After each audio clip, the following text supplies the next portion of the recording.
Howdy gamers, it's Leighton here from Leighton Night, the podcast that you're currently listening to in case you accidentally stumbled upon this, in which case I am sorry, but just wanted to let you know that there is a video version of this episode that is up on our Patreon for all tiers. So if you want to join us over there, depending on the tier, you can get all sorts of cool benefits. We do mini-sodes every week. We do some fun videos. You get access to our fan Discord, and overall, it's a really lovely time, and we would love to have you there. So, without any further ado, here is the audio version of this episode. So if you want to do the video version, you can go to patreon.com/Leighton Night. Or not. It's really whatever floats your boat. Anyway, episode...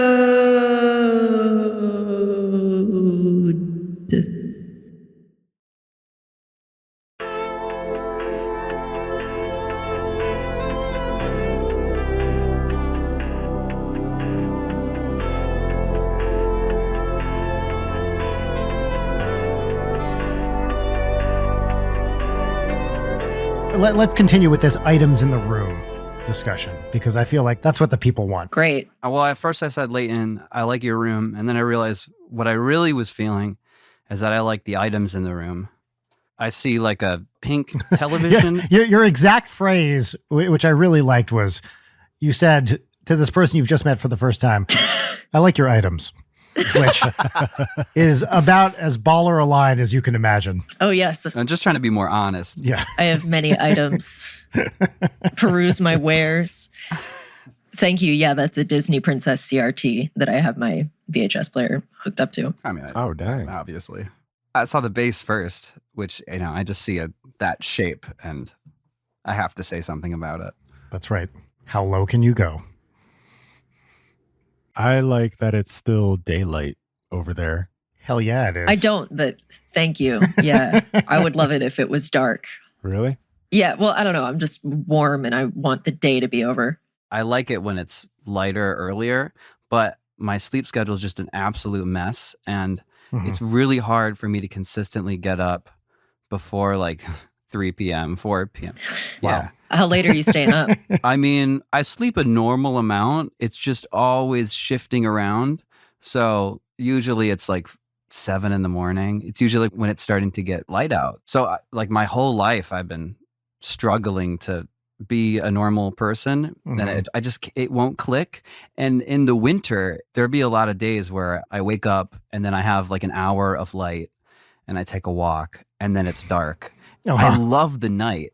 Just for me personally, like having an extra hour, that's doubling my amount of daylight. That's right. But honestly, Sam, maybe that's more on you, given that schedule. Well, I think I mentioned several times, this is the thing with me. This is my sleep schedule. I use a lot of indicating words, okay? He did. No, I should have picked up on context clues. That's true. This brings up a great point of a thing that makes me mad is when people are really pissy at you for having different sleep schedules. Like, I don't know. I think we all know individually best how our bodies sleep and when we are rested and what works best for our schedule, especially if you have a real like nocturnal and then sleep in until whenever. Like, who fucking cares? They're not the ones sleeping. It's the person who's sleeping. Who gives a fuck? Well, you know who definitely doesn't care about your sleep schedule is a child. And you might have a weird sleep schedule, but if you have a infant or young child in the house, you can absolutely go fuck yourself because they do not give a single shit about you or your body or what sleep you need. And it's sobering when you have a baby at home for the first time and you're like, oh my God, what have I done? What is happening to me? So interesting that you're talking about that because we were just talking about pretty much that exact thing. Don't get too personal, but yeah, we won't get too personal. You guys have some weird dick thing, right? Is that what we're talking about? Yeah. We were just talking about whether we thought we could be dads or not. Because neither of us are dads and there's no plan anytime soon. But it's like, yeah, I could see myself doing that and I could see myself being a good dad.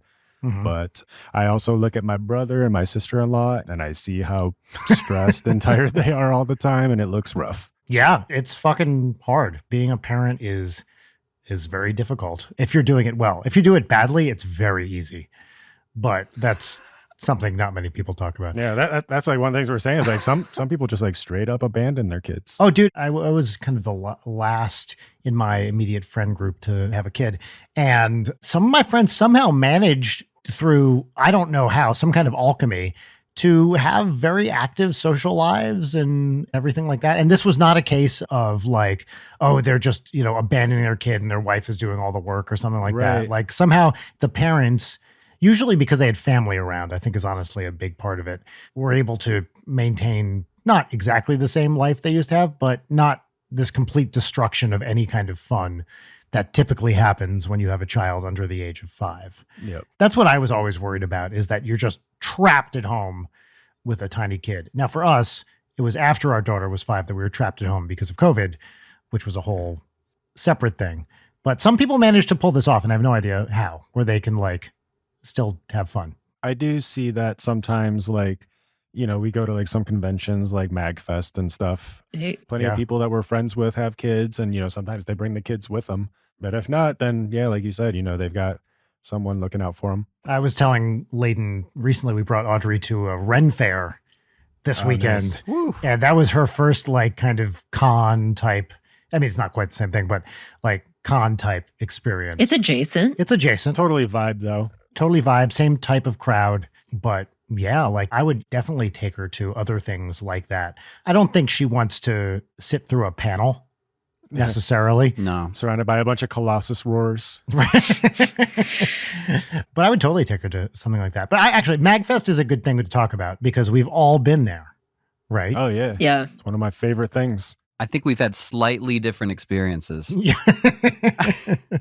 Well, Layton went as a fan originally, right? That was the first time I met you in person. Right. I remember that. As like a NSP fan or? Yeah, it's like a game. This is like a long story. But yeah, I was in high school and I went as a fan and then connected with all these folks. And now I am here. That was actually my first convention too. I drove 5 hours after like having recently gotten my actual license from North Carolina to Maryland. And I loved it. Hell yeah. That's great. Awesome.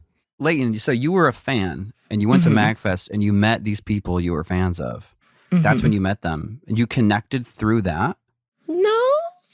I mean, it's sort of yes, but also because like, I don't know, I think I'm cool. And that's cool. I'm not, man. I cannot meet people that I am a fan of. It terrifies me. Well, you've always been cool to me. So what does that tell me of your opinion of me? Okay, because you guys actually make me nervous. I fucking hope so. And I just get nervous a lot. To a lot of people, it doesn't seem like I'm nervous. Like on stage, I'll be really nervous. I never would have called it. I don't look that way, but I've like thrown up before big shows because I'm so petrified. No, dude, you come across as very like chill and together. Absolutely. Yeah, I don't know what that is. I have the same thing where like I'll do talks or whatever and throw in a joke about being nervous. And then people will be like, what are you talking about? That seemed perfectly fine. And it's like, I terror shat right before this, guys. Oh, yeah, dude. My bowels are a mess. I don't know if you guys do that, but I will consistently, it's like 2 minutes before we're about to go on stage. And I'm like, I just should go shit right now. Like, let's just quickly get this out of the way. I don't want to have to do this on stage. When you're there, I've already shat probably 4 times. It's not even nervous for me. It's like, I'm going to be on stage for whatever, an hour and a half. And I've never had to excuse myself from a performance to go take a shit or whatever. It would be so funny if you did, though. 100% I could. Well, Brian, now I got to ask. Yes, please. Have you ever been like waiting at the end of the show? You got like 10 minutes left, 20 minutes left, and you're like, oh man, I gotta pee so bad. Oh, I can't wait till this is over. Absolutely. You know what? We're going to introduce the show here. Everybody, this is Late Night with Brian Wecht. Here we have Layton Gregg. Fucking A. That's me. All right. That was Brian Wecht. Hi. Mystery guests. Would you care to introduce yourself, please? We got the super guitar bros on the mics, shit. plural. Wow. We play acoustic guitar video game covers on the net. That's what we right. do. That's who we are. Yep. I'm Sam. I'm Steve. And yeah, Super Guitar Bros, you could find it on YouTube. That's all our videos up there. And Spotify and iTunes and all that stuff too. YouTube is where all the cool videos are. There are a lot Hell of cool yeah. videos on YouTube. That's what Mhm. it's known for. I got a couple cool videos on my phone that aren't on YouTube. Wow. Hold on to those. They're not all on YouTube, is what I'm saying. But You want them to see those videos? Yeah. some of them I would want them to see, but some of them I probably wouldn't want them to see. Can you describe one of the ones you wouldn't want us to see in like a Yeah. general A term? lot of nudity, a lot of Mhm, mhm. no, I'm just kidding, man. I ain't got nothing like that. This is a PG phone. Nice. Let's move on if that's Let's cool. move on. Okay. So the moment someone says to me, let's move on, the last thing I want to fucking do is move on.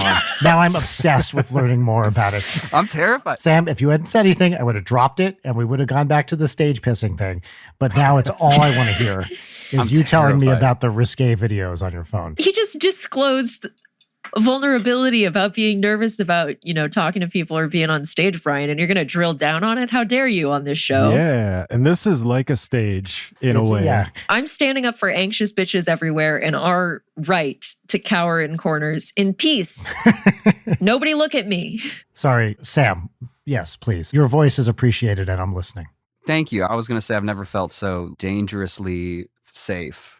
It feels nice. I'm getting just absolute terror from one side of my screen and comfort from the other. Yeah. Well, we try to create a safe space, a space that's safe for me to do whatever the fuck I want at everybody else's expense. So that's what I'm trying to create here. You're doing it. You're Thank good you. at what you do. Well done. You know what? I am good at what I do. Thank you. But Steve, to your point, yes, absolutely. There have been a number of times when we get to usually with the NSP show, typically we would play Danny Don't You Know is the last song. Yep. Last chord, little bow, race off stage to the bathroom before an encore to take a, 60-second piss or something. Water cannon. Yeah, it's insane. Well, the other thing is I can't drink during the show because I have a mask on. So I have no opportunity to hydrate once I'm on stage, typically speaking. Dang. You should roll out an IV or something, like Well, a that's saline true. drip. It would look cool as fuck. Yeah, that's right. You give the middle finger and it's like connected right here. Get a little port. right there. hydrated. Yeah, I love that. But you could also get like a Camelback and put the tube with the little bitey thing under the mask. Oh. Hydrate all you want. But if I had that, I would exclusively use it to squirt Dan in the face. So I'm not sure that's a good idea. I don't see the downside to this situation. So That's true. As I've said, my goal at every show is to make Dan just a little upset with me. That's when I know I've succeeded as Ninja Brian. Is he's not mad, but he's not totally happy. I actually don't think you're joking. I was going to say I know you're joking right now, but I think you're dead serious. I'm mostly serious. I don't actually want him to be mad at all. he's never done a bit ever No, in his that's true. life. He's never kidding. I'm a comedian, but I don't tell jokes. That's how it goes. Yeah. It's very interesting to me to talk about or think about the extent of the strife among creative couples like you Mhm. guys. I want to hear about the strife between you guys since you're our guests. I think we should talk about strife, like real stuff where we get like snippy with each other. Yeah, get kind of like bitchy with each other. Yeah, that'll happen sometimes. On stage? Oh, you know what? There actually was one time on stage. Do tell. I do remember this last MagFest. It was for like 1 second. I want to hear about this. We had to cut our set short because we were running out of time. So we had to like cut one of the songs out. And then we were going to the last song, which is actually like 3 mini songs in a row. So we're like, all right, we're just going to do these 3 mini songs real quick. And I think it was like, we finished the first one and then you were like, all right, go to the third one, right? And I was like, no, I was second like, one. Gerudo Valley. And I'm like, no, Song of Storms. I was like, and no, we're we gotta do literally Gerudo like, Song of Storms, Gerudo Valley. And I just started playing Song of Storms. And I'm like, fuck no, we're doing it. He does the intro, so he just fucking steamrolled me there. Yep. But it was the right choice. But we were like, for a split second, there was like a condensed, like 5-second argument. Yeah, like I was actually frustrated. I'm like, dude, like, why are you even doing this right now? Yeah, there's 3 songs in the set, and I'm like, well, there's not enough time. They're telling us we got to get off. Like, so we just do Gerudo Valley. It's Just like, get the hell no, out I of don't here. give a shit. We're just going to do it. And wait. So, Sam, were you upset with Steve? Maybe a little bit. Because I remember I was for like a second. Like as soon as we started playing, it was gone. But for that second, I was like, dude. But we'll have little things like if we're working on something, we're doing an arrangement, and we have some kind of disagreement. Mhm. Every so often, we'll have a thing where clearly I want something a certain way, Steve wants something a certain way. Even talking about a set list where we're clearly disagreeing about something. I know we try to be gentle with each other, but sometimes I feel like a little bit of snippiness, a little bitchiness from both of us. Definitely me too, for sure. Yeah. We were working on one of the covers that we were going to do with Danny that we're, getting ready to like record in Wales. Danny who? That guy. I forget his last name. Slarfadan, I believe. Yeah. So we were trying to like record like a rough version of it. We were just back and forth about whether to like re-record the take again or to just like time stretch it. And we were both just like, I don't understand why we don't just like redo it again. And you're like, I mean, I don't understand why you don't just stretch it. It's like real simple to do. And we're just like back and forth, just like stupid, like super, super petty. And I remember just afterwards just being like, all right, fine. And then I'm just kind of like flustered, like at the computer. And Sam's like, so you go over here. I'm like, I know how to do it. And then I'm like, all right, I don't know how to do it. And like I actually did. At the time, I was just like flustered. Yeah. We were both a little pissy. You said something about it afterwards. Yeah, like he's getting ready to leave. I was like, hey, like sorry for being a little bitch. I mean, that's the secret, is just like, I think most people know when they're not totally in the right. And then you just say, hey, sorry about that. Because none of this shit actually matters also is the other thing, is it's just like arrangements or set lists or whatever. And I'm not saying I'm above getting like snippy or put out by creative differences. But what I try to keep telling myself is none of this shit matters. In a year, we're going to forget we ever disagreed about anything. We're not going to be able to remember that this was even a topic of discussion. And also, this is not the last thing we're ever going to do. So we're going to do a thing. Maybe it's not 100% the way I would have done it if I were on my own, but that's also what being in a collaboration is. And you know what? I'm going to love it when it's done anyway. And even if it's not the like full on Brian version, who the fuck cares? Like that doesn't matter to anybody. It's not like when you're arranging something in a duo, no one's like, and guess what? This one was all me. Everything's coming from both.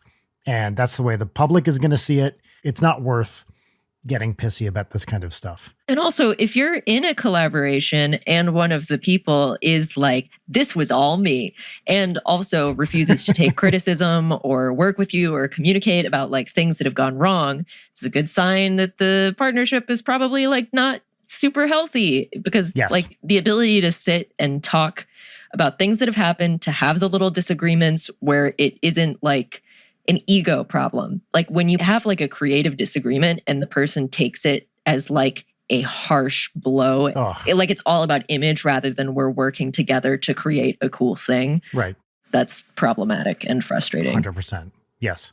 And another thing that I think about a lot of times with partnerships, I've had some partnerships in the past that have gone south, and talking shit about people you've done stuff with. I will never do this publicly because it's, I feel like, counterproductive. I just wish this courtesy were extended from all sides, if you know what I mean. Honestly, in my case, it generally has been, but that is a real pet peeve when it's not. Is it like meta shit talking to passive aggressively subtweet people who have shit talked to you on a podcast where we're talking about how it's bad to shit talk people? Oh, it 100% is. The specificity really does make a big difference. It's much different to say it's annoying when people are like this, and then it's like if the shoe fits, then like, yeah. It's another thing to be like, first name, last name is a piece of shit. Yes. You know? Yes, 100%. I feel like our online experience is just so different from most people's. We just haven't had anything really bad happen. We don't have a whole lot of shit talkers. Well, wait till the end of this podcast. Oh, yeah. Yeah, maybe this will change things.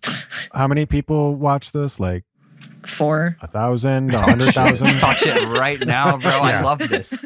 See what the fuck you're going to say. I will never talk shit about collaborators publicly. There's just no reason to. Like, what are you going to fucking do? It's trashy, and it just immediately makes you look like an asshole.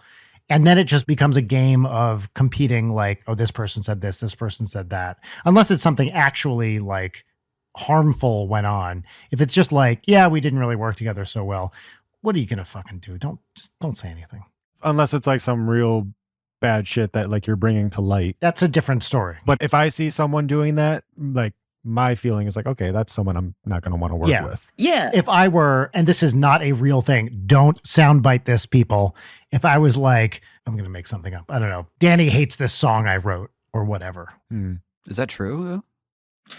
Reddit.com. No. r slash. No, but you know what I mean. No, sure. There's stuff I've written where he's like, hey, I'm not into that, but also vice versa. And who cares? Yeah. Because that's how making shit works. Is that how making anything works? I've ran into the thing where, and I feel like I'm getting a lot better with this, is I don't want to ruffle feathers, so I just kind of won't say what I think about a thing. Mm-hmm.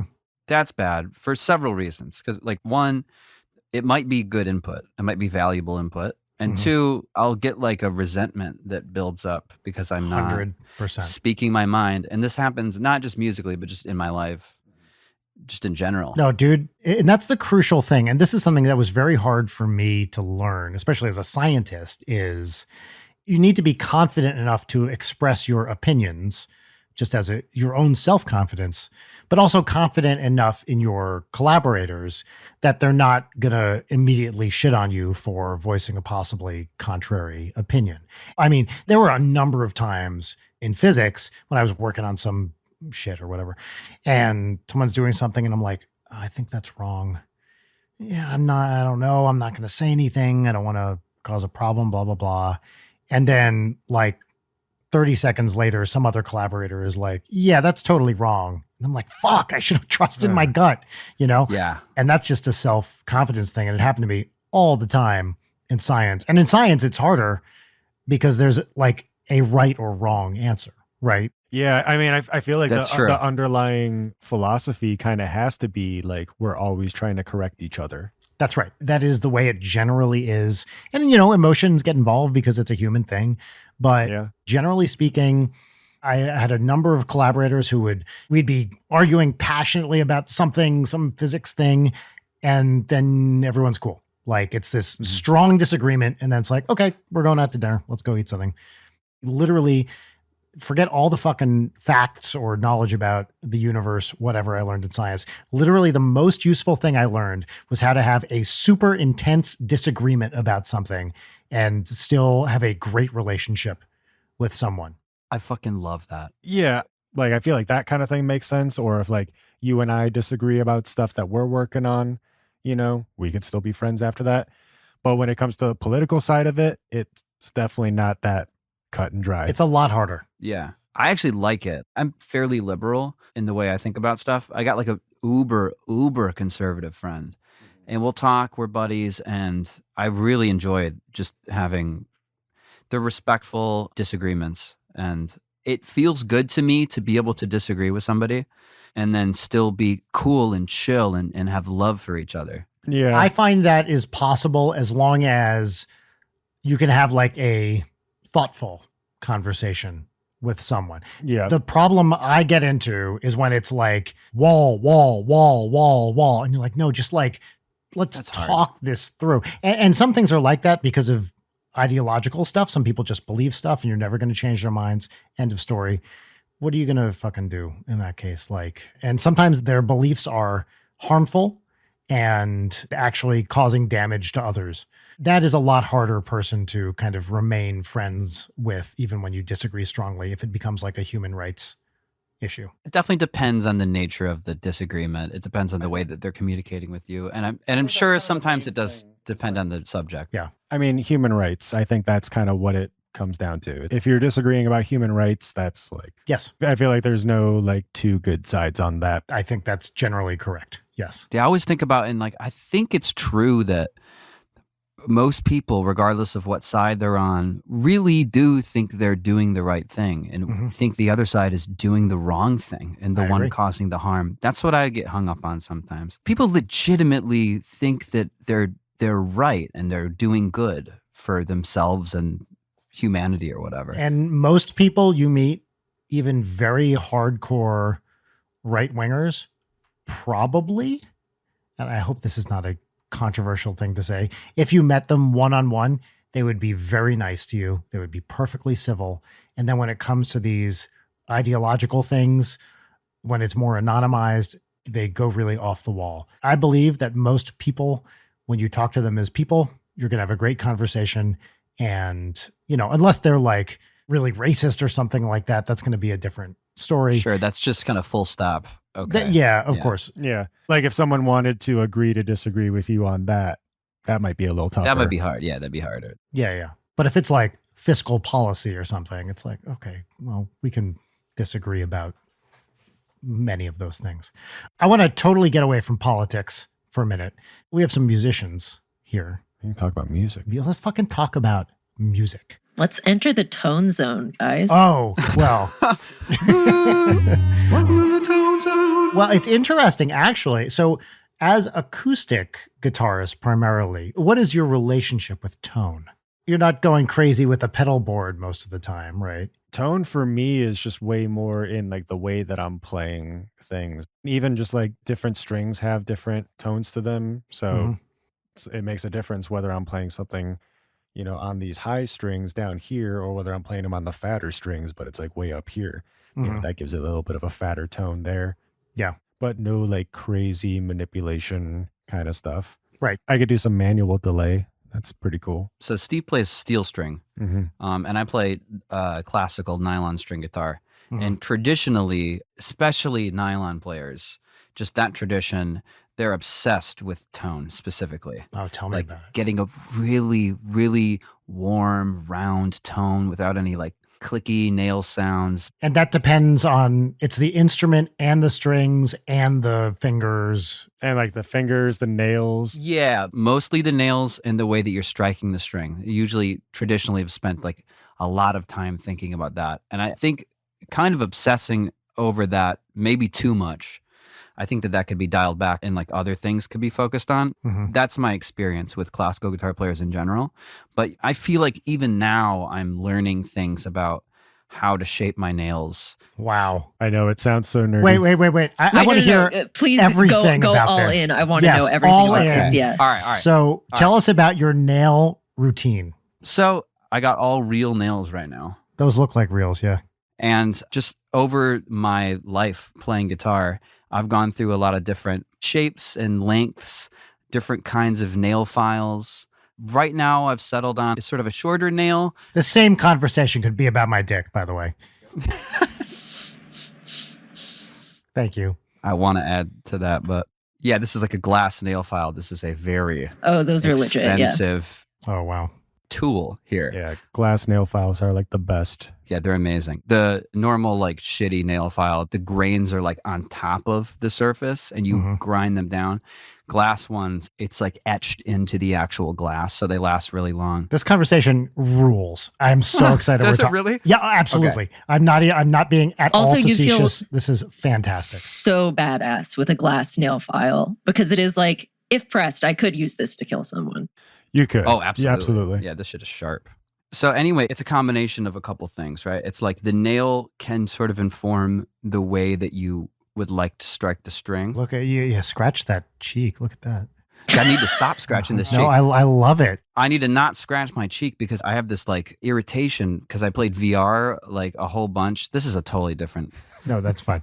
I thought you were illustrating something at first because you were doing this. And I thought you were like, that's how I like play is I like, it's like I stroke it like I was stroke my own cheek, you know? Most people use nail files. I actually file my nail with the right on my nose here. I've got very rough skin. Do you guys have a thing when you're like working on a song and you're like playing it back and listening? And so you got to get in like that focus mode. Like anytime I'm in that mode, like I put my finger up to my lip. Oh yeah, or I kind of like right under my chin or something. I got all kinds of spots, all kinds of chakras on my face that I touch. Yeah, to sort of like activate my energies. Right, activate your music energy. This is science. You have a thing like that, Brian? Do I? I'm sure I do, but I don't know what it is. I have this thing with my dick where it has to be in just the right position for me to listen to music. That's right. Brian, you do the thing that you're doing right now. You do like a little like stroke of your yes, shirt collar. Oh. I do this. You're 100% right. I've never even thought about it right now. It's what are these bones right here? These little like collarbone nubbins. Your clavicle. Clavicle, yes. I 100% do this. I'm stroking my little clavicle nubbins here. 100%. That's a great call, Leighton. I do that. It kind of looks like you're stroking a beard that's not there. Brian, you got big daddy Clavs. Yeah, hell yeah, I do. Congrats. That's the title of the episode. Can I just get this clean? Clav me, daddy. Awful. But yeah, I was going to say otherwise, Brian, you're like very straight ahead. You'll do like the one shoulder lean and you'll do that. Mm-hmm. Meanwhile, I do the same thing as these guys. I just do this. Okay, cool. So it's not just me then. I just love touching my face. Yes, I touch my face a lot. Anyway, nails again. Nails, yes, nails. Did you experiment with different nail shapes? Yeah, well, I remember seeing this diagram. I remember my first guitar teacher brought some scanned pieces of paper in with different options, general options for the way that you can shape your nails. Uh-huh. One of which is like a rainbow. You guys know about rainbows, right? Oh, yes. It's kind of a curve, right? Uh-huh, uh-huh. That's maybe the most patronizing thing anyone has ever said to me in my life. Okay, so that was one option. The other option was like kind of what I have. It's like a slant. It's a ramp. Almost like a wave, kind of. Yeah, like a wave, like a downward ramp. The classical guitarist stroke goal is to... Can you say stroke goal again clean? Can we just get that clean? Stroke goal. Thank you. Stroke goal. One more. Stroke goal. Great. What you're trying to do is you're trying to make contact with the string with the flesh part of your finger. Mm-hmm. Like the pad. The pad or the top part? Well, it's closer to the top part, Okay, actually. cool. It's really close to the nail. It's like a millimeter from the nail. Oh, wow, yeah. That mutes the string for a split second. So you don't get the nail sound hitting the string. Because if you ring a string and you put something hard on it, like your fucking penis, bro. I'm just kidding. Whoa. I would never do that. I've never done that. I would never do that. Okay. It was, But I mean, amazing delivery, Sam. Just throwing it out Delivery. there. I kind of want to do that now. But if you put your nail on it, you'll get like. Sorry, I need a minute. Okay. He outdicked you on a dick joke. That was incredible. He totally did. Oh, that's... As I stumbled through that, I was like, should I say this? No. The answer to that is always yes. Yeah. I'm wiping away a tear. That was so funny. You got him, dude. That never happens to Brian. It never So- happened. It never happened. Got him. Wecht got wecht. You know what I'm saying? Layton is right. That's maybe happened to me like the only other time I can remember when we were doing a thing is at the first live show when Jory went off on his little rant about something. Yes. I think you got another one during the show, but it was also with Jory. Jory, yeah. I've only ever seen it happen when you're with Jory. Jory's Yes. my rival now. I'm going to feel great for like a whole day because of that, by the way. You should. Sweet. Okay, so anyways, if you ring the string and you put your nail on it, you get like a nasty sound.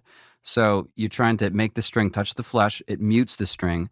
The string transitions to the nail and then slides off the nail with no bumps on the nail. It's supposed to be smooth. yeah, it doesn't get like caught. Yeah. anywhere, Yeah. like on the nail. Yeah, so there's two factors involved there. It's like the shape of your nail and then how your actual stroke, like how you have your hand positioned and everything. Mhm. One of the tricks actually I learned pretty recently is you can take a string, you could wrap it in sandpaper, like very fine sandpaper, Mm-hmm. and then play on that string, and it will smooth out any part of your nail. Oh, that makes in sense. a natural way. Yeah, yeah. Depending on the way that you Huh. play the string. Yeah, as long as you're like in the position that you would be in when you're playing. Exactly. So, Steve, this is not relevant for you because the steel strings are different, or what? Not as much, but I still have a glass nail file that I use to shape things up. I just work on getting it kind of like what he was saying at the end, just making it as smooth as possible. Mm-hmm. Because like when you move your finger real slowly, and like he was talking about like gliding over the tip of the finger, then to the nail, you'll feel it pretty easily if like you've got a little corner of your nail or something and it gets like caught on it. There's that little Mhm, mhm. resistance. You'll feel that like real easily. It's like, oops, fix that up real quick. That's better. So, is this like a daily thing for you? Like part of your self-care routine is like taking care of the nails, or you do it like as needed when you're about to play? I mean, like every other day, if not daily. It's like any time where I'm practicing and I feel like I need to do it. That's amazing. I had no idea. I don't always do it before I practice, but if I'm practicing and I'm like, shit, like I need to clean this up. It's always a thing. This nail file is pretty fine. It's not very rough, Mhm. which I like because I can hit it like every day or every other day just a little bit, and I'd have to do it a lot to really like takes a lot of the nail down. So it's pretty safe. I can do a little bit. I'm not going to fuck up the nail. But sometimes this thing happens where if I'm nervous and I have to play, I want to get the nail perfect. I don't want any resistance. I want it to be as good as I can possibly get it. And in like trying to make that happen, I'll go too far. And then I'll try to fix that. And then you go too far. And then I try to fix that. And then all of a sudden you're so far away and it's all fucked. Anyone who's ever taken care of a fingernail knows this phenomenon. Where it's not even for guitar players. It's just like, oh, that, it's got a little thing sticking off there. I'll try to, oops, nope. No, oh, fuck. And then, then you're below the cuticle and you're fucked. I thought you were joking. I'm not. That, but for like a chronic nail biter, because, once you pop, you cannot stop. It's just like, all right, I have treats. Makes it sound appropriately disgusting. It took me a long time to stop doing that and to just focus on, clipping them. And yep. Steve and me sometimes will use fake nails too. So if something gets beyond repair and you can't like sit there and squeeze your hand and make your nails grow and you got to play right now. Oh, dude, that would be awesome. Can you imagine if you could just sit there and apply pressure for as long as you want and the thing just slowly goes longer? You're like kind of like Wolverine? Longer. Yeah. But like a shittier Wolverine.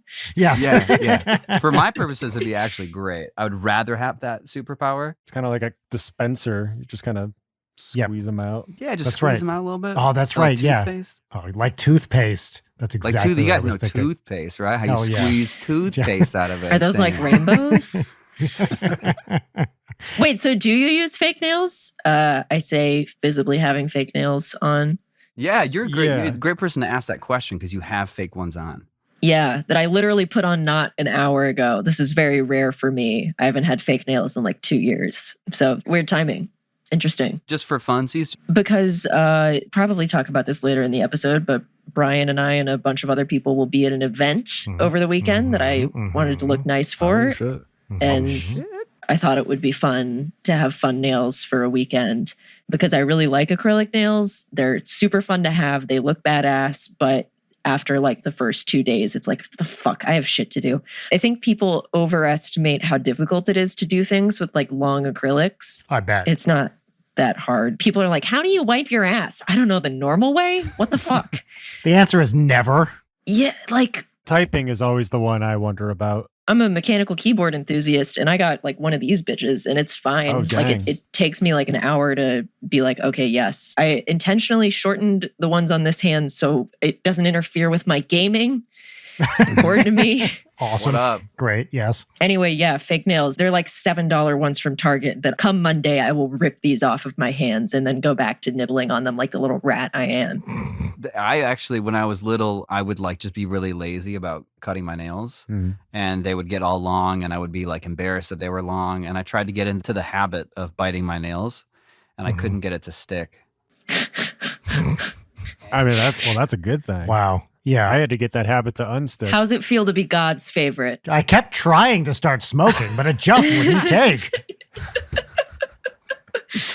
But yes, we do wear fake nails sometimes. Yeah. Like for me, it's mostly just on my index finger because I'll use that one like a guitar pick. A lot of times people are like, oh, Steve, like I see you playing lead stuff, but where's your pick? And it's like, I just use the nail for that. It's my body, baby. To me, it just feels so much more natural because it's like directly connected to you. Yeah. Yeah. And you'd think it's really not that odd of an adjustment. Like the first time I tried to use a fake nail, I had to do a concert for school, I think. And I had some chunk out of my ring finger nail. And it was an absolute disaster. I was like, I'm fucked. I don't know. What am I going to, this is horrible. Yeah. And one of the kids, remember it like this? I don't think it's accurate because it's ridiculous the way I remember it. But I picture him being like, I think I got you covered. And he opened his coat up and he had just an array of fake nails. It was a trench coat with just like rows and rows of fake nails of different lengths and colors. I've got just what you're looking for. Yeah. And I was like, ooh, dude, I've never done that, man. I don't know. He's like, no, trust me, man. You're going to love it.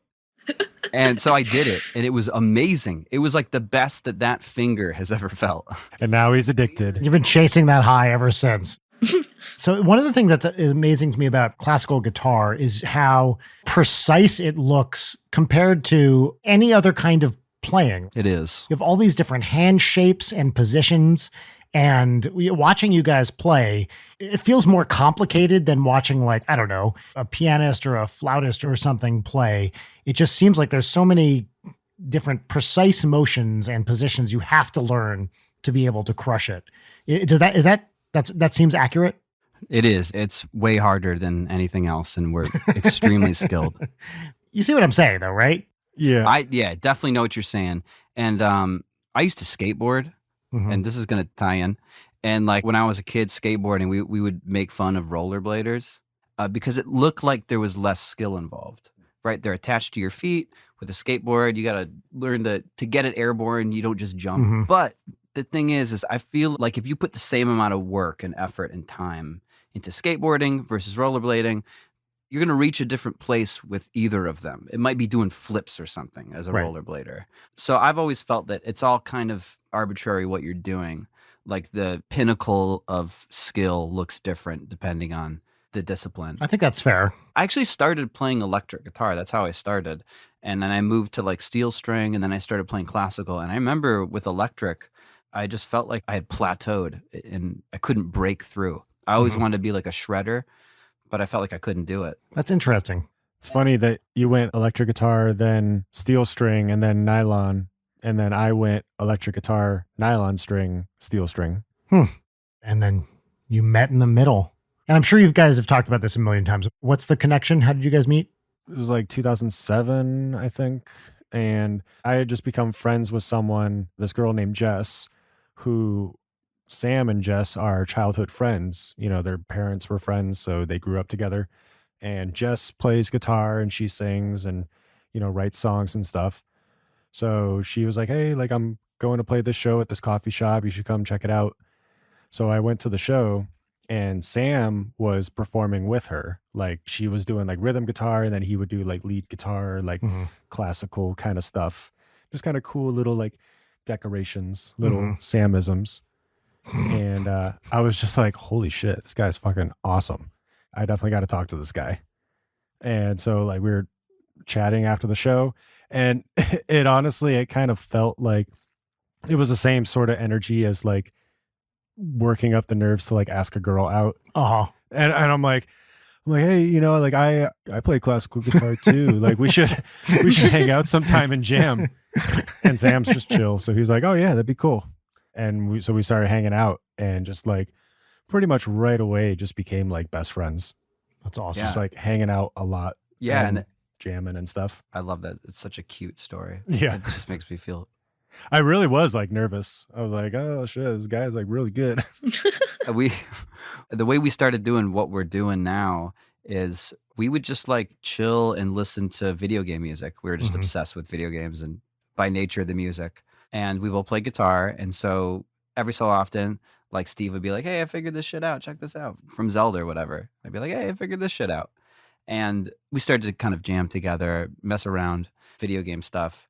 And then there was this website called Dwelling of Duels. Okay. Duels, like DUELS. Like I challenge you to a duel. Yes, indeed. Yeah. And so it was this website. It was really, really cool where they had this community of people, and every month there would be a video game themed music competition. And people would submit songs. It was all like blind. Nobody knew who. Had to be anonymous. Yeah. And Steve was a part of it. I wasn't. But he was like, hey, would you want to like do something for this Ninja Gaiden month? And I was like, hell yeah, let's do it. And the first thing we ever arranged was this Ninja Gaiden thing, which we haven't played in a long time. Yeah. But on YouTube, it's like our very first video. Cool. So we did that. I think that was in like 2009, 2010, something like that. And we ended up doing good. We got second place on that competition, I think. And then people would post videos of like, hey, here's how I played that song, you know, like the one that I did in the competition. And just like showing videos of them playing guitar. And I was like, well, shit, we should record a video of us just like playing through the song. And then we'll put that up on the website and show people, you know, how we did our shit.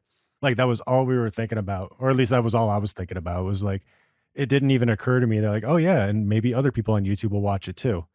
It was just like, oh yeah, like this handful of like 50 people might think it's cool. I think we put it up on your personal YouTube channel at the time. And like people started checking it out and like commenting on it and stuff. And it started getting like a little popular.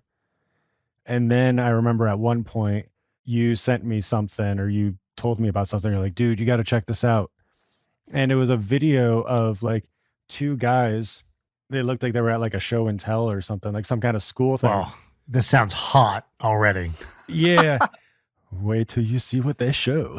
But but then they're like two guys with guitars and they're playing our Ninja Gaiden arrangement. Oh, shit. And it's like, holy shit. It's like some guys in like Argentina or something. Yeah. Wherever they're from. That was sort of a big moment of like, maybe we should do more of these. Dude, I remember we had something like that early NSP where someone sent us a clip of someone singing If We Were Gay on Swedish Idol. Oh, shit. Oh my God. Whoa. Yes. What? And we were like, excuse me?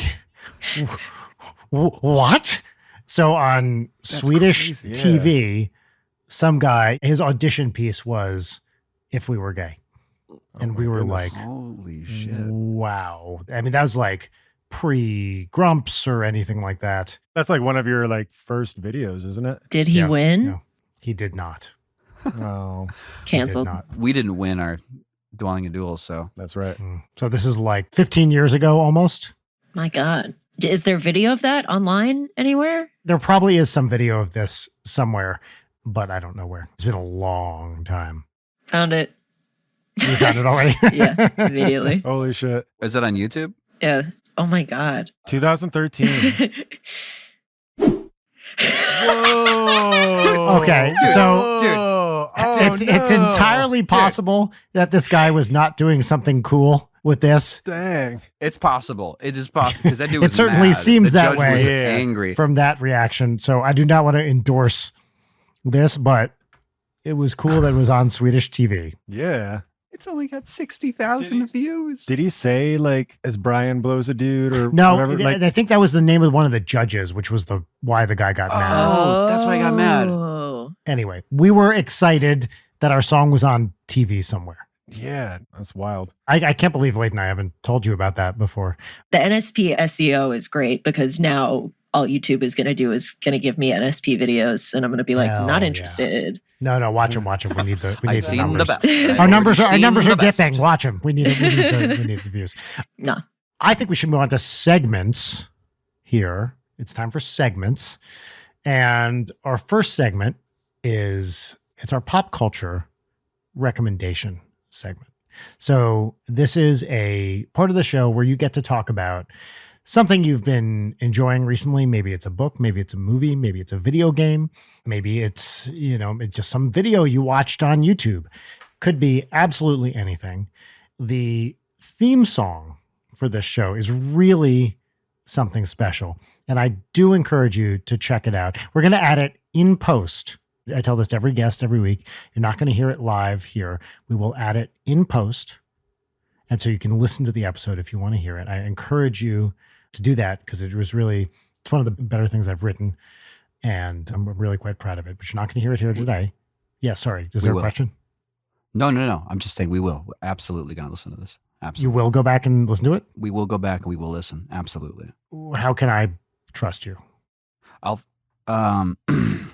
The pause is very telling, Sam. well, the pause When I is asked, 'cause how I'm can I thinking of trust how you? I can prove it to you. How can you Uh-huh. trust me? Uh-huh. Our relationship? Well, listen, I can get on a call with you and Yeah, I we can show do it- you we myself. can do a FaceTime. Oh, wow. This shows a bigger issue. What is this creative rift? Because Brian clearly doesn't have trust in you all. Brian, I think you've got trust issues with them. No. I have no trust issues. They're with saying them. that they want to It's- support you. They No, want to hear it. There's a philosophy here, Leighton, which is it's 3 words. It's called trust but verify.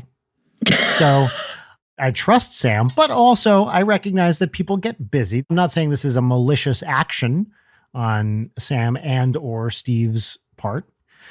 If we had to rank, I'd probably say I trust Steve just a little bit more than Sam, but that's not really relevant to what I'm saying right now. People get busy. It's not that someone's doing things maliciously. Maybe I just want to know if they listen to it, So it's not a trust issue. It's just a following up on promises kind of thing. So Steve will listen to it and sort of let me know what he thinks. See, this of is exactly what I was fucking talking about. Well, this is you're exactly the sowing thing the I was seed, worried about. Brian. It's 100% what I was worried about. And You're that's the one why I bringing the said what I said. hostility to the table. It's No, the- no, I'm not hostile. It's starting with the energy you're bringing to me. I'm ice calm right now. You got to be able to communicate with your Ice calm. collaborators, Brian. That's all I'm communicating. I told you what I thought. Well, we're communicating that you're being uncool, Brian. I've never been uncool because I've never Okay, been cool. all right. And you can't have one without the absence of the other. How could I verify that, Brian, that you've never been uncool? Yeah, are you going to show us the temperature in your garage right now? Do you have an available thermostat with which we can see whether or not you are actually cool or hot at this moment? Well, Yeah, it looks pretty fucking hot in there, bud. let me. You see let me that taste. hot ass light in the back? Yeah, it actually does get pretty warm. I was going to offer to taste this bottle of piss, and then I'll tell you if it's room temperature or not. You're lying right now. That's green tea. I've had that brand. Oh, it used to be green tea, but then it got replaced with something else. Now it's green pea. That reminds me of, I think that was a joke from The Critic, which has stayed with me forever. Which it's some I remember that show. Jay Sherman doing a commercial, I think. And he goes, and so try country fresh green peas, known for their country freshness and their green penis. Anyway, this is the What's Poppin' theme here. What's poppin'? What's poppin'? Okay. So it's That was What's nice. Poppin' time. Thank you very much. I do appreciate that. Hold on. I have to be clear. Like, I think listeners at home who have Yes, listened to the yes, show for excuse a me. while, Uh-huh. do y'all know that What? he actually Sorry, did drink what? his own piss out of a green tea bottle? Because that happened. That's a real thing that happened. How can I verify that? You can listen to me tell the story. Yeah. I can trust you, but how can I verify? Steve, for you, I'll pee into a bottle and drink it again. It's hard for me to know if what I'm drinking is real piss unless someone's just pissing into my mouth. And how do you know that it's his piss too? No. It's been a long-standing thing for me to have Steve watch me pee. Like, I've wanted that to happen for quite a while. So I'm more than happy to oblige in this particular All right. instance. I think this is a win-win situation then. If only you knew, Steve. That's all I'm going to say. I thought you guys had a weird thing going on. We have a I just weird didn't thing know what going it on. was. Confirmed. You knew. It's piss. It's always piss, man. It's always piss. It's tasteful, natural, and 100% consensual. That's it's tasteful. yeah. Leighton, what's popping? I love that you throw to me. It really speaks to a gratitude of spirit on your part, Brian, that you always throw to me for what's popping. You know what it is?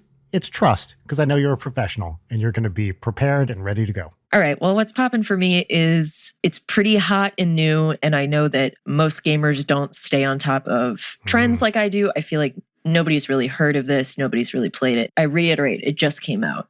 It's called Red Dead Redemption 2 that I completely ignored when it actually came out and had no interest in ever playing. And then I got, you can't see it. I'm patting my brand new gamer rig so I can actually like play video games now. And I've been playing Red Dead Redemption 2.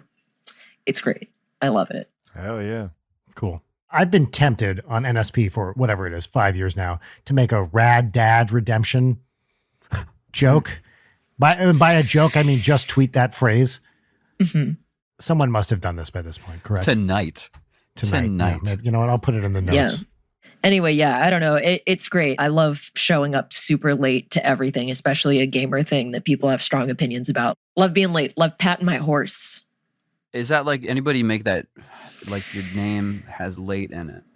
You know, That it's must funny. be a thing. In my entire life, no one's ever done that. Never like a late night with Leighton. You guys are liars. No one's ever You're done that. liars. There's ill will between everybody on this fucking stream, and I'm this close to leaving. But it's ill like slang ill, which means good. Honestly, no one's ever walked out before. So if you want the distinction of being our first walkout, that would be so cool. Let's Gallagher this thing. Yes.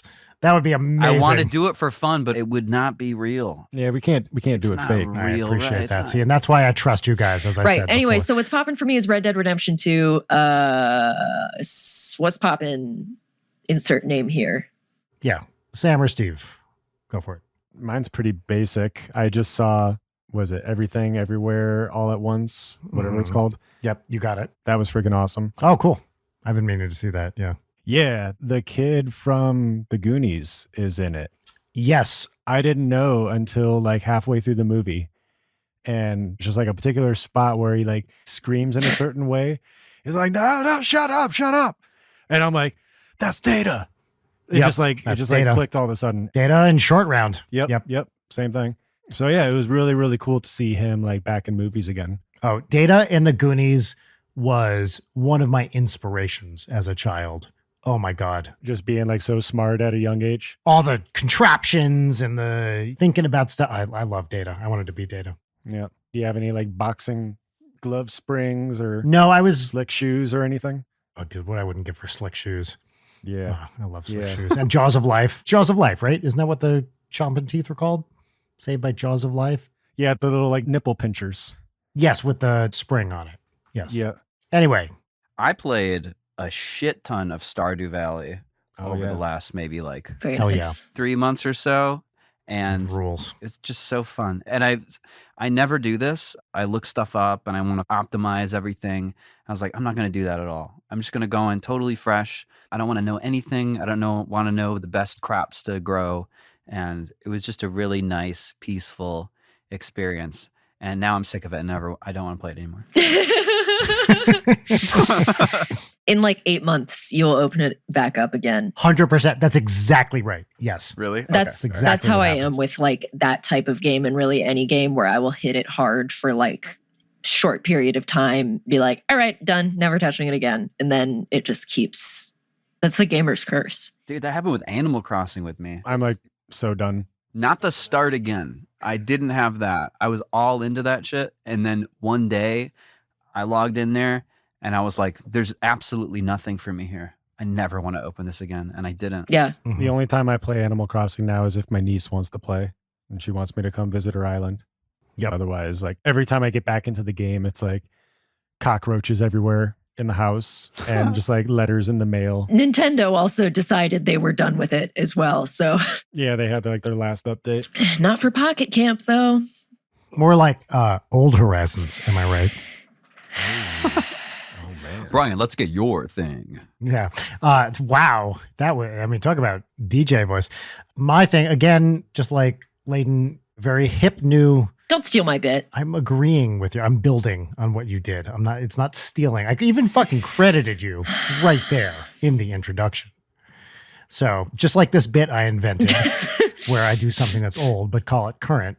What's popping for me this week is the 1978 soft rock album, All This and Heaven Too by Andrew Gold. And Oh, do you guys know Andrew Gold? Have you ever heard of him? No, I don't. not at all. Well, you definitely know two songs by Andrew Gold. One is Thank You for Being a Friend, which is the theme song for the Golden Girls, which I learned. And the other is a little tune called Spooky Scary Skeletons. That's what I thought. Okay. Oh, And so he was a soft rock singer-songwriter for many, many years in the, late 70s into the 80s when that shit was very, very big commercially. And then his song became the theme song for the Golden Girls. And then he wrote Spooky Scary Skeletons as part of a Halloween novelty album. And that shit blew up harder than anything he ever did. But that's not on All This in Heaven 2. All This in Heaven 2 is just straight up 70s cornball soft rock. And it's great. I love it start to finish. It is very of its time and it's very easy to listen to. Good production, great playing, solid songwriting, just a joy start to finish. And also completely forgettable. You get to the end and I can remember how no songs went except Thank You for Being a Friend. that's kind of your vibe, right? That 70s kind of, Oh yeah, that's your shit, right? Okay. that's my shit. I love that stuff. That's you and Danny too, for sure. Yeah. I definitely go more soft rock than Danny. Danny's proggier than I am. I like the slightly later, less proggy, but like jazz. It's not even jazzier. It's just, softer, I guess, kind of stuff. I mean, I love like jazz. Danny is less jazz than I am, although he certainly has the stuff he likes. But he's like all in on prog, whereas I'm less so. I'm more in on like Christopher Cross, Michael McDonald, that kind of stuff. And Danny is less so. That's interesting. maybe some people listening know that me and Steve did an album with Dan of cover songs, and we just recorded another one like a little bit ago. It's not out yet. Mm-hmm. I know this is not a secret anymore, so I can... Scoop. Yeah, big scoop, baby. What's interesting is picking the songs, that process. That's what I was thinking of. Yeah, and you really learn a lot about what people like and what they don't based on doing a cover album. I feel like mostly from what they don't want to do. Okay, interesting. Please dive into this further. I think we did it kind of the same way with both albums, where it's like, the three of us are in emails back and forth. And it's like, all right, let's all three of us come up with like 20 songs that we'd like to do, and just like drop that list into the email. Mm-hmm. And so Danny's stuff would be mostly like 70s, 80s, harder rock, prog rock kind of stuff, like maybe something from the 90s in there. Yep. My stuff would be mostly like 80s, 90s with like maybe some current stuff. And then Sam's would be more like 90s current stuff and like a little more on the pop side sometimes. A little bit, yeah. There were definitely certain songs that like we wanted to do that Dan was just like, no. They had like no interest in. Like what? Give us one, please. We really want to do Toxic by Britney Spears. I think that's the sickest Wouldn't song that be ever. so good with Dan's voice? That would be great. Danny, he generally does not like to do songs sung by women, not for any sexist reason. He just thinks it's not great for his voice. Totally makes sense. And that song is actually wild. Especially that like middle section. It goes. Oh, it's so great. Yeah. I mean, this one's like almost like a joke, but not really. But we really wanted to do Nookie by Limp Bizkit. That'd be very funny. Really, for the main reason is that beat. And I'm just imagining the percussive stuff that Steve could it's got a really cool beat, and there's like some there's like some really cool like weird chords in there too. Yeah, it's really funky shit. Yeah. And I remember also we were pushing for, or at least I know I was, Scrubs or No Scrubs. I forget the actual title. Oh, by TLC? Yeah. Wow. Yep. That'd be great. You can understand somebody not wanting to do these songs. Yes. But Yeah. I can understand me wanting to do them. I mean, I don't know if this is telling tales out of school, but there are opportunities you two and I may have to play these songs in the nearish future. You're making me sniff. Which we have not discussed publicly. Nope. No. But is a thing that is going to happen and people will hear more about soon. Oh, man. That is very exciting. I hate that I'm sitting in the dark. I mean, literally, I'm so excited. but also, I don't know about this. It's literally getting dark outside. Yeah. Yeah, we got hired by Britney Spears to be her touring band, all of us. So I'm so insanely psyched to meet. I'm a huge Britney fan. And now that she's free, the first thing that she wanted to do was to tour with us. Yeah, that's exactly right. Let's move on to peaches and lemons. Let's do, for interest of time, one peach each. Oh, and we get to reuse your theme song. All right. Well, welcome to our final segment, which is normally called Peaches and Lemons. But for today, because we have many people in this room, this virtual room, we're doing one peach each. And then what does that put us at? It's just like one peach each and then lemon? I guess it's peaches and lemons, subvariant, one peach each. That's a great branding on that. Incredible. All right. It's concise and people get it. Okay. So we're each going to start with a lemon. And then after we say our lemons, we will drop in the one peach each theme song. So lemons. I'll start. As I said, I went to the Ren Fair this weekend with the family, and the parking situation was fucking atrocious. We waited in this goddamn line for like 45 minutes to get into the Ren Fair, and it didn't even move. And then we gave up. I was like, I'm not waiting in this line for 3 hours to get into the Ren Fair. Also, nobody drove cars in the Renaissance. So already I feel like a poser, already off to a bad start. But the parking was, I don't even know why. The line was just crazy. We ended up like going to leave and then seeing parking a solid 35 minutes away from the gate. And we're just like, you know what? I paid whatever, $100 for these tickets, like total. I'm not wasting that.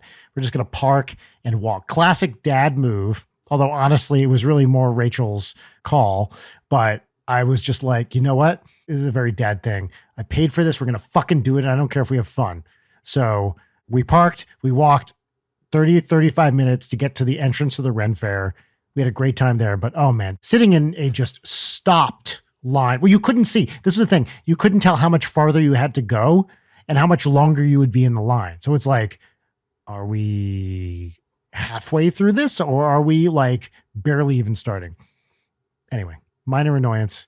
We got in, we had a great time, but parking situation was rough. Oh, and then I talked to a friend who came in after me who was like, yeah, there's no line. Oh, shit. This guy got in at basically the same time. And I was like, how the fuck did you manage it? And he was like, I don't know. That's like the worst part. That pisses me off. The Michigan Renfest has a horrible line situation too. The road, even before the parking lot, is just a massive line of cars. It's so infuriating. That was the problem. All right, that's my lemon. Amazing. I'll do my lemon real fast. This is my third pair of Doc Martens. I got some nice loafers. Thing with Doc Martens is you got to break them in. So you got to get past that really, really uncomfortable phase before they're amazing and will last you forever. I'm in the breaking in period on a pair of loafers that I had to size down. Foot details. They don't do half sizes, and they're like, you have to size down on this. So me trying to shove my foot into a really stiff size, I've just been suffering for fashion. Why wouldn't you do a size? Because it would have been too big. All of the people in the reviews were like, size up. I had to return it. Oh, I see what you mean. So yeah, they're slowly getting there, but yeah, not fun. Well, protect those feet. They're a valuable commodity. You don't want to get yourself a bunion. No, hell yeah. No, that's true. I don't know if you know about bunions, but that's a real threat. Yeah, they make you cry when you chop them. For real. Yeah. Anyways, here's mine, guys. Yeah, go. So I've got the Quest 2. I love the Quest 2. I like VR. I'm a VR enthusiast. I got Resident Evil 4. I've never played it before, and I started playing it. It's so awesome. I got really far in it, and then one day, for some reason, I took that bad boy off, and my face was all red. My cheeks were red. This was literally like 5 months ago or something.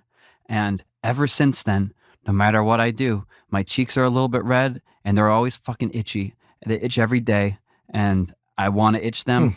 And for a while, I was itching them. But I realized I got to stop itching these cheeks. Stop itching the cheeks. I've been moisturizing. I put Vaseline on sometimes at night, and it won't stop itching. And this particular webcam has no saturation, so you can't really tell, but it really bothers me. And I want to finish Resident Evil 4, and I'm afraid to put that thing on. It's a case of virtual scabies, I believe, that you've contracted. Damn it. That makes me never want to put my headset on again. At least I have a diagnosis. Yeah, well, that's what I do as a doctor. I remember when I first was using my Quest that it would like bother my forehead a lot. Mm-hmm. Yeah. I don't know why it doesn't anymore, but that used to be a thing for me. We're diverging. Anyway, I guess my current lemon and the one I've been feeling for a while is just my bullshit diet. Just the fact that I'm like a solid 40 pounds heavier than I used to be. And just eating like trash. So, and that's something that I'm like actively working on and getting better with. But literally, I just like stopped and grabbed McDonald's on the way here. So, still doing trash like that. It's hard to eat well. It really is. Yeah. And it's more expensive too, which is the real fucker of the whole thing. But yeah, no, I get it. Totally. Yep. Well, all right, that was all lemons. And now it's time for one peach each. Theme song here. Put it right there. One peach each. One peach each. One peach each. One peach each. All right, great. Brian, I get the sneaking suspicion that we might have the same peach. I don't think so, but maybe. Why don't you do yours, and then I'll tell you if you stole it from me. Great. My peach is that there's a really... That's exactly what I was going to do. My peach is that we are going to a fun event, and a lot of my friends will be there. And it will be really fun and cool, and I'm just excited to see my friends and hang out with them. Yeah. I am also going to this fun event, and I look forward to an event that will be fun-filled. Oh, so that's your peach too? It is not my peach. He stole it, everybody. Totally just, you heard it here first. He did steal it from me. You know what? I built on what you said. No, but. By creating it first. What's your peach? My peach is today is a special day, people. Today was Audrey's first piano lesson. Ooh. And we've been meaning to do it for a couple of years now, but this little thing called COVID put a monkey wrench in the works. And I finally got off my ass and found a place to take her. And she had a half-hour piano lesson by herself and the teacher. So we go to a music school, and she had her lesson. And then at the end, teacher brought me into the room and she was like, Audrey, show him your trick. And she picked out some notes on the piano. The teacher was like, name any note. She can find them all. And she and I had done this a little bit beforehand, but she did great. And then we went to leave and she looked at this woman, her teacher, and said, I love you. Whoa. Which this nice young woman was like, oh, I love you too. Thank you. Oh, that's a good sign. That's awesome. She like bounced out of the room. She was so excited. She's finally learning to play piano. And, again, she's done a little bit with me, but she feels like she is on her way to learning music and she has such a music brain. I'm so excited we finally did it. And it's also a thing I've been meaning to do for like a solid year now. And everything, like the teachers that come to your house are so expensive and blah, blah, blah. We finally found this great place at a reasonable price. And it's like, okay, now I don't have to worry about this anymore. Problem solved. And my kid is super happy. And also it, makes my heart proud that my kid's learning music finally. Make her like dad. That's what I say. Hell yeah. Hashtag make her like dad. Make her like dad. Is Audrey excited about the day that it is today, considering her interests? Oh, no, we didn't really talk about that. So we're recording this on May the 4th. Be with you. Which is commonly known as Star Wars Day. And luckily, this has not been totally run into the ground by the internet. Yeah, pretty fresh. Yeah, pretty fresh. So we didn't talk about it at all. But great. She does like Star Wars. Yep. That's beautiful. I feel like if I had a child, I would absolutely force them to play music. Oh, yeah. Whatever she wants to do, I'll be happy with. I kind of want her to choose stand-up bass because it's so awesome. And I would love to have a family band, me on piano, Rachel on vocals, and Audrey on stand-up bass. That's like 2 times taller than her. Yes, exactly. What are y'all's peaches? I mean, I feel like mine's pretty based actually, because the first thing I think of is it sounds lit, honestly. Just feeling pretty grateful for Danny and like the cool ideas that he's had for us to do stuff with him and like both you guys. Definitely like a big game changer in our lives, I would say. Oh, it's 100% mutual. It's just cool to have someone be like, dude, you guys want to come out to this recording studio in the middle of the woods and just like do this album? And then it's like, hey, you want to go to this other one on the farm and do it again? It's so unreal, yeah. The first one you're talking about was Sonic Ranch, or you were talking about the Bear Creek first? Bear Creek. But Sonic Ranch is awesome too. Sonic Ranch too is amazing. That was a lot of fun when we did Don't Fear the Reaper. Right. That's my favorite one that we've done. Oh, same. Dude, that whole song is so fucking great. I think that's the best NSP cover, hands down. I think it's one of the coolest covers of anything I've like ever heard. And I love it. I can't get enough I think it's of it. amazing. I agree. Anytime I listen to it, I'm like, this is so cool. This is so rad. I was thinking the other day, we should make a video for that because it is such a standout to me in the catalog. And we don't have a video for it. It's so much fun. Did you guys see this? That Danny and I were part of the GQ magazine oral history of Don't Fear the Reaper? No. Did you see this? No. They wrote an article, which was like an oral history of Don't Fear the Reaper. And they had a few people who had covered it.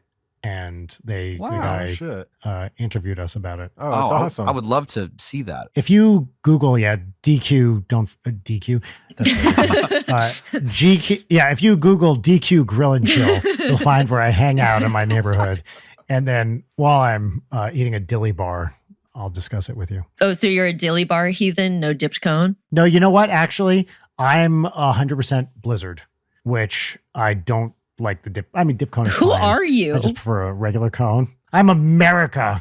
Guess Dude, who I am. I'm going to get kicked off the island, but I like a plain vanilla cone. I don't want any funny business. Second choice. I don't want sprinkles.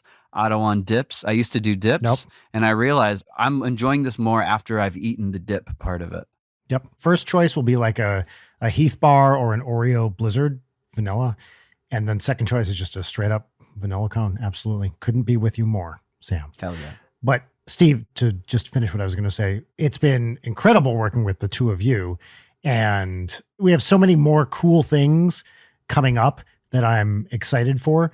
But everything we've done up until now has just been a total joy. And you two are consummate professionals and just awesome guys. And it is an honor and a pleasure to work with both of you. I'm constantly like, sometimes I think about where my life is and the cool things that are happening in it and the seeds I mention this all the time, but Steve sent that message to Danny on Facebook like way long ago. Yeah, kind of probably Leighton, like how you went to MagFest and then like met up, eventually reached out to them. And it's just crazy to me that it actually kind of almost scares me to think how easily these really cool things in my life could have not happened. Because Dude, I think about this every fucking day. So, yeah, all the time. seemingly unconsequential. Like that is so weird. Like that line is just so thin. It's like paper thin. I can almost 100%. trace everything back to some silly little thing, some silly decision.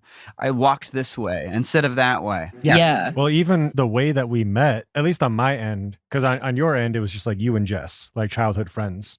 But on my end, that was like a string of different friends that I met, because first I was friends with my friend Chris in elementary school. And then in high school, he met a girl named Andrea, and then she started hanging out in our group and we became friends. And then she started dating a guy named Andrew, and then we became friends. Then they broke up. He started dating a girl named Jess. That sounds familiar. So then I met Jess, we became friends. And then I met you because we went to the show. Yeah. So And then that's you like messaged boom, Dan, boom, boom, boom, boom. and then we're here, and then we're doing the podcast. Yeah. It's so Honestly, weird to me. the lesson that I take from all this is say yes to things. Yeah. Absolutely. Yep. And that obviously there's a logical extreme to that, which is not good. But generally speaking, I guess what I'm trying to say is give things a chance, right? If you think, okay, yeah, why not? That has been more fruitful than anything in my life. I mean, for me and Dan, I get this weird email from some like stoner dude, which is like, hey, bro, you want to like make some music or whatever? And That's exactly how he tells. you know, Dan, where he's like, Yep. sup, bro? Rock was on. hanging. He's like, was "What the-" hanging, bro. He's always like, what the fuck is up, dude? I'm Dan. Yeah, that was perfect. Dan. Let's go around Yeah, and do our dude. Dan impressions. No, but I get this email. I'm like a postdoc at the time, and I get this email from this kind of like stonery sounding guy, and I'm like, yeah, fuck, why not? Give this guy a chance. Like, always looking for cool people. Don't know anything about him. Let's hang out. And then literally from all that, that's why we're all here Yeah. today. Dude, And your life is just insane because paper of that. paper thin. That's right. It would have been very easy, not only for me to not write back, but to write back. It never worked out. We were both busy, couldn't get together, blah, blah, blah. Yep. And of course, there's also a million other things where it's like, yeah, I hung out with that guy once and nothing ever happened. Yeah. The other side of that happens all the time too, but you got to give things a chance because you never fucking know. And also I don't know. I'm lecturing to you guys. If it's why are not you like immediately making money, that doesn't mean like cut it off, right? No, Things true. have to grow if you have time for them. Everything is an investment in building something. Well, people will do the like, I don't understand why this isn't successful yet. And it's like, because you just stop every time you do something and it is not immediately popping off. That's right. People who are successful or continually do the thing, even though they're maybe failing. Also, just like, if you think things are not going well, I think about like periods in my life around when like important things were happening and like things were generally shitty. And when I was in that time, I was like, wow, this sucks. I feel like a failure. And then looking back, it's like, oh, all of these things had to happen for me to be here now. So Yep. 100%. Yeah, as long as you're walking forward, you just keep moving regardless, because that's the only way you get anywhere. Like a shark with legs. Yeah, that's how I think of myself. It's like the willingness to be open to trying things, like the willingness to say yes. And then also like, some people think like, oh, like, I've done all this practice, I've been mastering my craft and still nothing happened. And it's like, that might happen, but you never know when the opportunities are going to come. So you have to like be ready for that. So you can say 100%. yes. And you can also be like, I'm prepared. I've been working on this shit for years. It's the very famous De Niro quote. What is it? It took me 10 years to become an overnight success, Yeah. which is exactly what it is. Sam, did you have a peach? Oh, baby, I got a hot peach for you. Oh shit. Hold on a second. I think we're about Walk to get out. something. Walk out. walk of the out, room. never Just come leave. back. Yeah. Oh That yeah. would be such a big dick Yeah, move. here we go. Baby, I got this new axe. Oh, Tell you about this axe, shit. okay? Got this new axe. This shit is crazy, man. This is a classical MIDI guitar. MIDI Whoa, guitar. really? son. What? So Oh, shit. I can plug this bitch into this other thing I got, which is from like 2008. You can't see it, but I found one of these units. It was in San Diego. I did like Craigslist search, like you can search everywhere. And one guy had one in San Diego. And what is it? So this guitar sends this particular kind of signal to this box. This box converts it to MIDI. USB MIDI? Yes, it's a little kind of interface. Yeah, but just imagine like a gray box over here. Yeah, this looks like MIDI, but it's technically not. But this box is amazing. It's like the best one. And the reason I got this is so I can do arrangements, and it makes it like a piano. Hell so yeah. I can like, That's rad. play notes in like Guitar Pro or whatever, like full chords, and it's like pretty damn accurate. That's and it's like awesome. speeding up arranging like crazy. I also bought like some foot pedal, like USB buttons down here. Oh, yeah. So I can like move forwards and back in the measure without like It's great. without moving, It's awesome. So yeah, like instead of having to like get around with the mouse and keyboard, which that's how I do it still, and it's all right. Yeah. I love my peach. I love my little that's peach. awesome. But yeah, that definitely would make things easier. Guys, thank you for being here. This was so much fun. It's Yeah. always a joy to hang out with you, and we appreciate you taking the time to be here and just be a part of this crazy thing we call life, Yeah. I was like nervous about it because I'm nervous about everything, but Mood. it was so fun. You guys are so rad. Thank you so much for Yeah, having us. so So are you You're guys. rad. Shut the hell up. Layton, you're so Yo. fucking rad. Everyone really shut cool, the too. fuck Yeah, up. it was I cool. started Rad. out liking your items and now I just like you, okay? Wow. I can't see any of the items anymore. Oh wait, I still see the base. I Oh, if yeah. I see the could base a see the little bit. items, I wouldn't be looking at them. I'd just be looking at you. Wow. Wow. Seriously, though. Yes. See, unlike Brian, I trust. I don't need to verify. I just trust. No, incorrect. I Okay, trust. shut I up. trust. Shut up, Brian. I Shut just up, double Brian. check. I just double check things. If people want to find you on the net, where can they go to find your things? Best places are go to YouTube for our videos. We're called Super Guitar Bros. And if you want to buy our albums, you can find them on Bandcamp. And if you just want to stream them, then you can find them on Spotify or iTunes or the other ones, all the streaming ones. Yeah, just Super Guitar Bros into Google. Yeah, just search Super Guitar Bros. Hell yeah. Rad. Well, everybody, that was our show for this week. And sometimes at the end of the show, I like to say a slogan, but other times Mhm. I like asking the guests if there are parting words or a catchphrase or whatever else to send us off. I'm not just outsourcing this work to guests. I just think that all of our guests are smarter than I am at this. So if you got anything you want to say, put out in the world to send us off right to the folks at home. You got to just get with it. You got to just get with it. It's poetry. What can I say? Beautiful. Bye, everybody. Bye. Bye. Sam. I'm sorry. Leighton Night is produced by Brian Wecht, Leighton Gray, and Jarek Centeno. Follow us on Twitter at Leighton Night, on Instagram at Leighton_Night, or email us at leightonnight@gmail.com.